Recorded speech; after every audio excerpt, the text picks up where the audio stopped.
6 persona e kanë mbetur të plagosur pas përplasjes së 2 automjeteve në rrugën e Kombit. Aksidenti ndodhi rreth orës 15 të sejntës në segmentin Milot-Rëshen në afërsi të Urës me Harqe.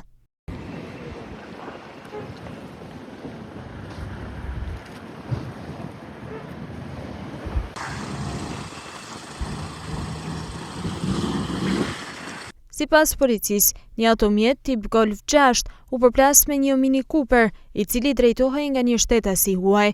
Përpasoj mbetën të plagosur 6 persona, mes tyre edhe një grua, e cila mbeti e bllokuar për disa minuta brenda automjetit për shkak të dëmtimeve të shkaktuar nga përplasja e fortë.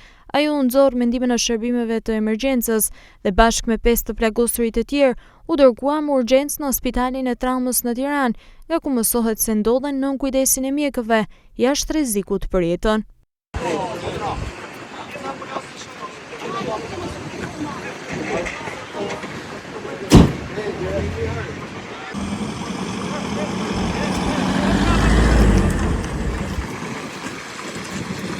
Ndërkohë, policia, e cila mbriti menjëherë në vend ngjarje, nisi hetimet për të zbardhur shkaqet dhe rrethanat të këtij aksidenti.